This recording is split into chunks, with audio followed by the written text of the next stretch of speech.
We kick off the week every Monday with something called GSL call. We call it the grow, the serve, and the learn. We ask every employee in the organization to have a goal each week for how they're going to grow the business, how they're going to serve our clients, and what they're going to learn as a professional that week.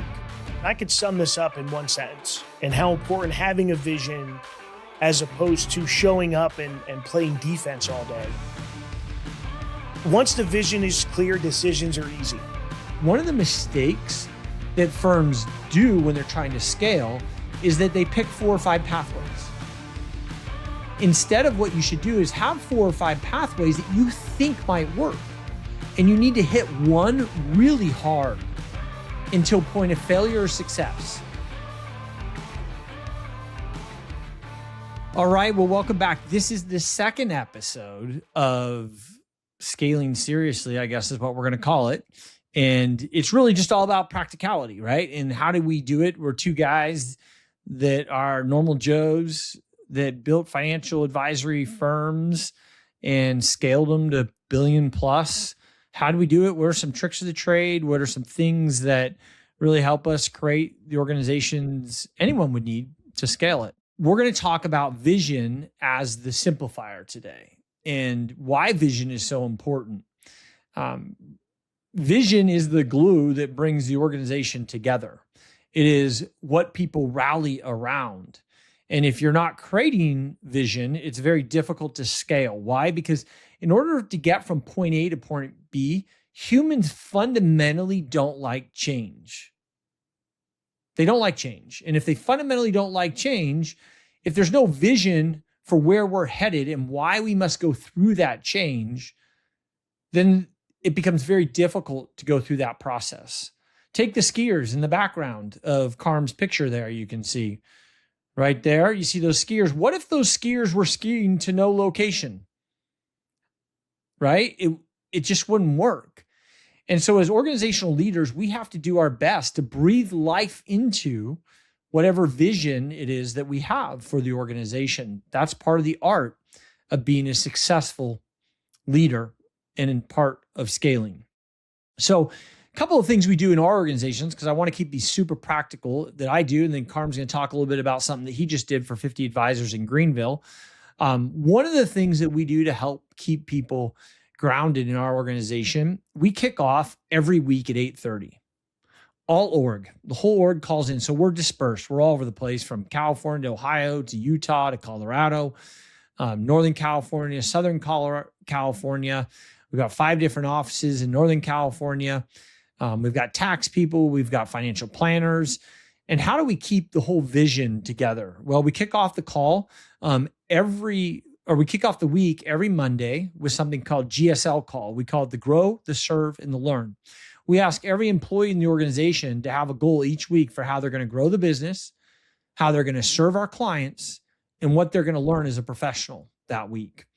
And then we finish up our week on Fridays with a return and report where we're reporting back, what did you do this week? Did you achieve your GSL goal or not?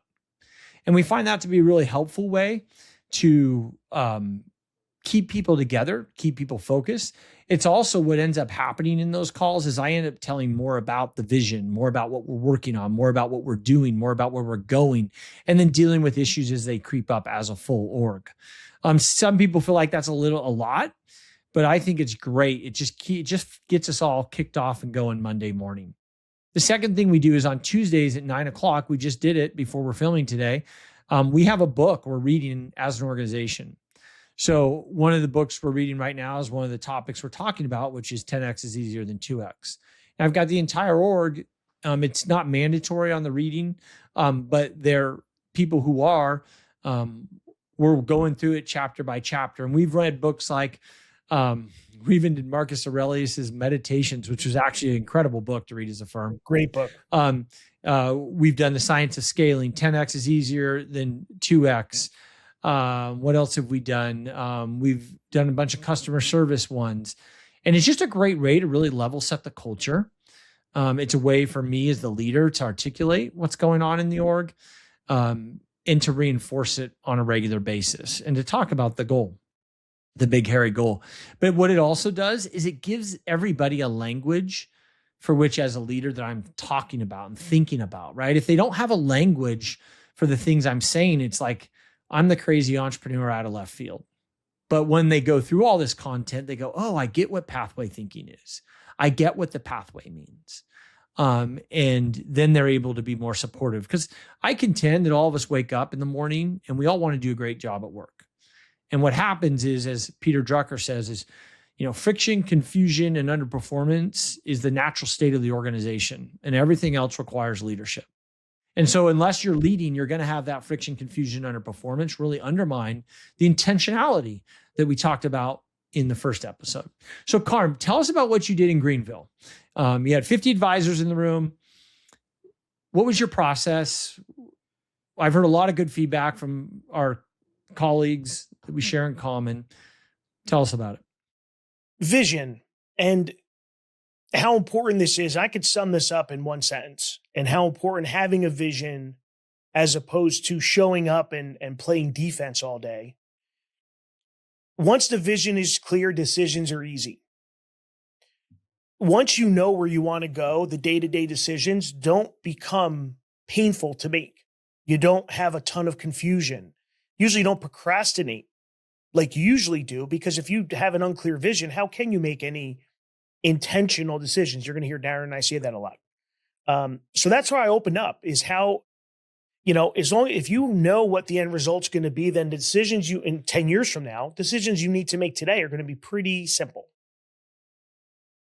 I challenged this group, and I think the room was split, where half of them thought I was absolutely bananas. The other half really challenged their thinking. Is I took them through the same business plan format that I take all my advisors through every year and end of the year. It's a 10-3-1, very similar to EOS framework. What's EOS for those who don't know? Entrepreneurial operating system, book by Gino Wickman called Traction, gives you a framework of basically how a organization can operate and hold accountable, different goals you're working towards, but really starts with that vision. 10-year, 3-year, and 1 year. And I took all the advisors through this 10-year exercise of personally, professionally, most important, what does your team look like in 10 years? But most importantly, number 4 is, who do you need to become to pull this off? Right. And this is something that our very good friend Joe Lucas has harped on me and you as well, and all of his students. And yeah, because let's say for instance, your 10-year vision, Daren, is you want 10 times the revenue you have today. My first statement to you is, you cannot be the same person. Could you pull that off today in the state you're in? Your answer would be, no, I can't. Great. Who do you need to become? How's your day structured? Who are you hanging out with? What conferences are you going to? That all changes, right? So being very clear in who you need to become starts you on that path of making intentional decisions today to become that 10x version of yourself. So I took all the advisors through, and I broke them out to breakout groups of 3 or 4, and they presented their plan and got feedback. It was a really good exercise. And I had them do 10, and I had them do 3-year. Then what I did was, okay, and on the 3rd page of my handout was, your new 3-year goal is what your 10-year vision is. And don't want to use the word goal. I want to use milestone, because a goal signifies an end, right? So your 3-year milestone is now what your 10-year vision was. And the room just looked at me like I was bananas. Explain this. This is really important concept for people to understand with scaling. Why did you just shift people's thinking away from the 10-year and make it their 3-year? So by using time as a tool, and we underestimate what we can do in short periods of time. And I think most importantly, because we're thinking differently. We're thinking time is linear. 10% growth a year. And a lot of advisors did that, including myself. In 10 years, I did 20% growth last year. Get my financial calculator out. This is where I should be in 10 years. That's going to get you 2x growth, not 10x growth. So the mindset shift is, time is a tool. And I challenged everyone. I said, look. By the way, there's a great Audible called Time is a Tool. You should all go listen to it. Yes. I got challenged by a woman. And she said, I don't understand this. I said, well, if your new 3-year milestone is what your 10-year vision is, okay, does it make this harder? or is it just different? And everyone looked at it and I said, it's just different, because what it will do is eliminate pathways that'll never get you to 10X or your 10-year vision in 3 years. It's impossible. So you need to be able to recognize and shed and eliminate. Elimination is more important to growth than adding stuff. Adding more is 2X thinking. Elimination is 10X thinking. So that's a really good filter. I know a successful entrepreneur, if they're eliminating almost anything in their path to get to focus on the 1 or 2 pathways that they know can only get them that kind of scale in their business. So half the room loved it. I still get emails and check-ins from some of the advisors from around the country, but it's really more to change the thinking. And, to give examples of, trying to think of some of the things, because part of this process was, the next step was, what do you need to eliminate today to hit this 3-year milestone, which is, again, was their 10-year vision a half hour before. LinkedIn ads, Facebook ads was one of like, hey, what's something that's taking up attention and resources that's not going to get you this number in 3 years? So let's make the list of elimination. And we just start eliminating stuff. We whiteboarded it out. And it changed a lot of people's thinking. And all my advisors were there. So our process here is we do a business plan every year. So they took their new version of their business plan. We're implementing those plans today. And I'm helping these advisors eliminate anything that's not in line with those 1 or 2 pathways that can only get them that kind of scale in 3 years or less. But using time as a tool is a powerful thing. Again, Dr. Ben Hardy, in The Science of Scaling. If you haven't read it, read it. I'm on the 3rd time reading it now. It's a book will change your life if you allow it to. If you allow yourself to think differently, you'll look at everything differently after you read this book. And there's a concept here going back to intentionality and thinking about moving that 10-year goal to that 3-year. And there's something really powerful in doing that, because if your 10-year goal is a legit 10-year goal and you move it to 3 years, it should create immense anxiety. And if it doesn't create anxiety, it's not a big enough goal to really force you to do things differently. Like, here's an example of something that we just did recently. And that was, since I started my firm, we would get leads from the Dave Ramsey program. Mm-hmm. And, we'd find some really great clients. We've got a lot of great clients through that system, but it also required us to really sort through so many clients that just were not a good fit for us, and how we dealt with that and managed that. And we had to make a hard decision as a firm, and we just said, look, we're not doing Ramsey anymore. And we cut it. And last year, we onboarded 50 new accounts from that system.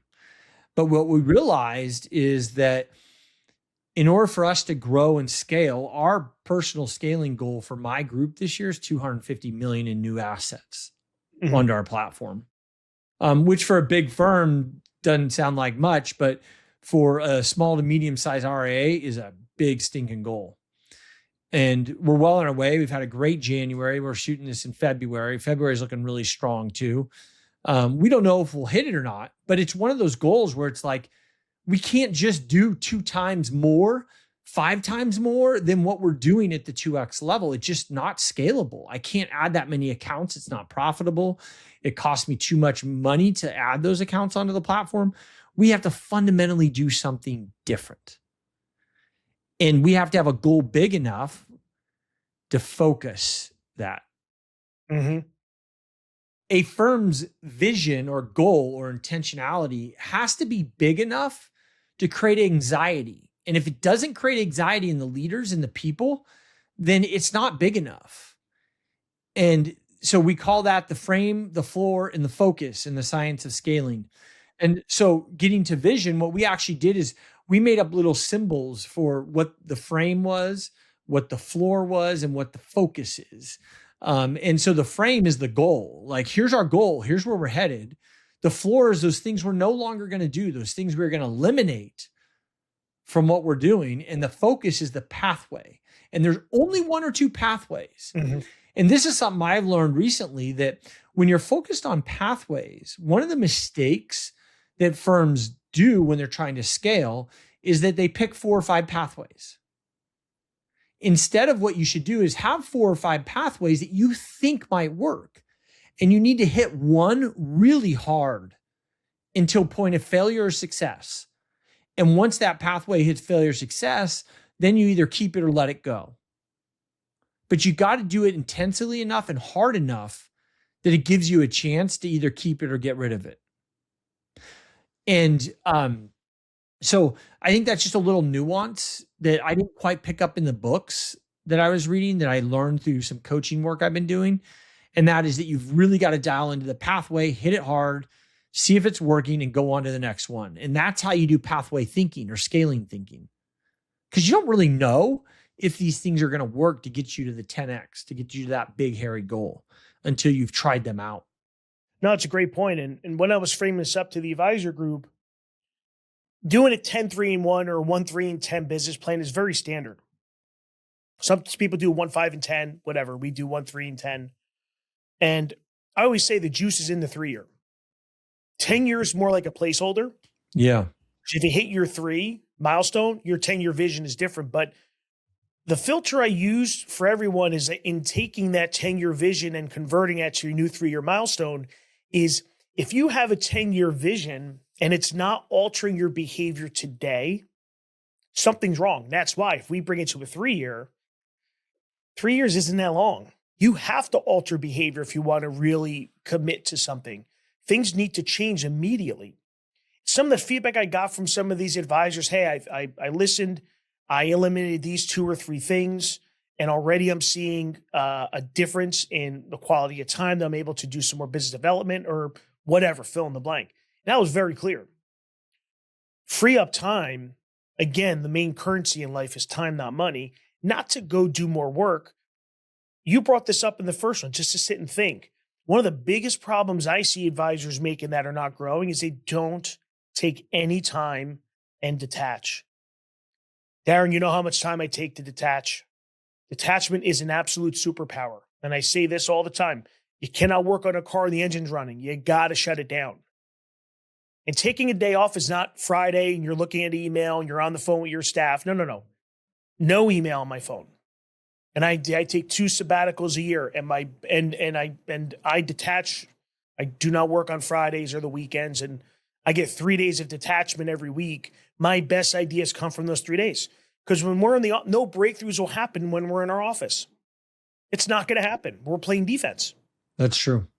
Right? You need to detach with a great book, detach and just think, go for a walk. My best ideas come when I'm on runs, because I have no music. It's just me in my head, and believe me, you don't want to know what's going on. There's a lot of music in that head. You don't even want to know what music would be. The best part of what's happening in my head on a 2.5-hour run. Trust me. I'm not sure how I feel about that. No, it's pretty bad what's happening, but there's a nugget. In fact, I bought a new running watch that allows voice notes, because before I would have to repeat my idea that came up with because I don't run with the phone on, until I got back to my car or until I got back home.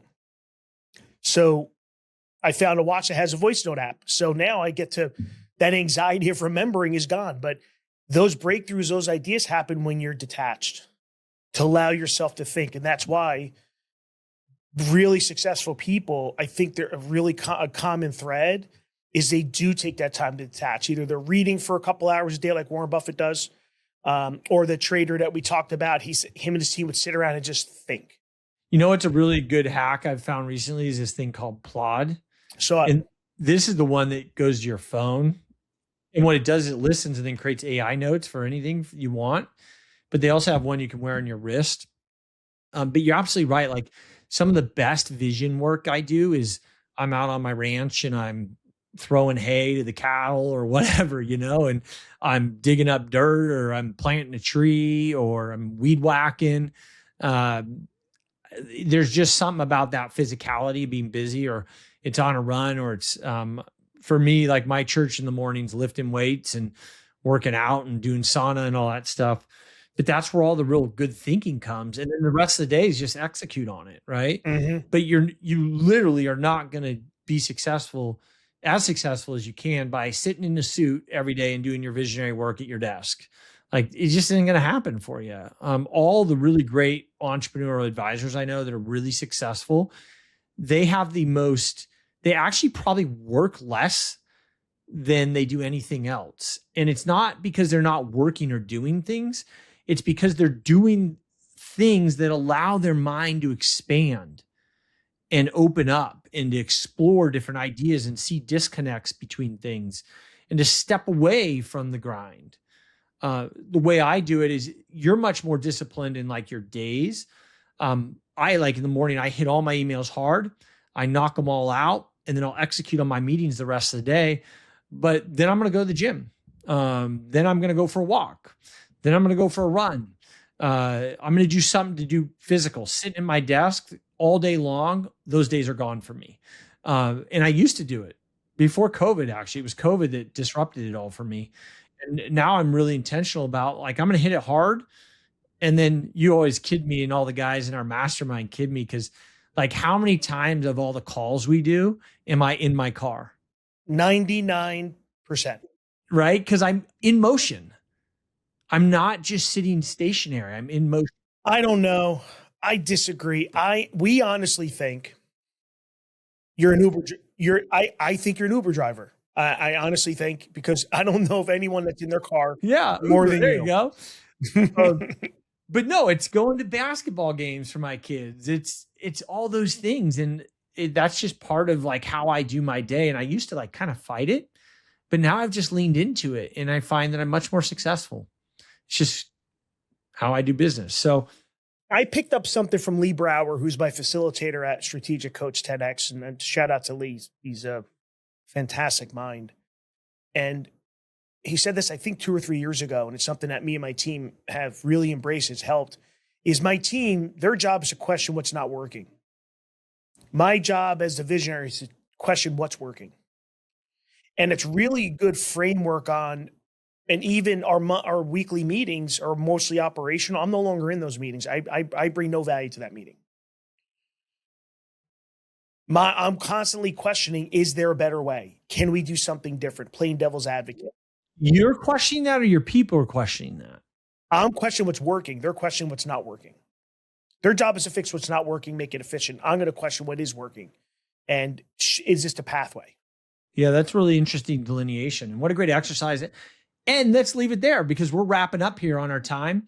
But that's a great way to leave it. So your team is asking what's not working, and you're asking what is working. And you're looking for the pathway that's going to achieve and help you get to the vision you're after. So that's the second episode of scaling, and some of the things that we've done to scale our business as advisors in the seat, doing the job day in, day out.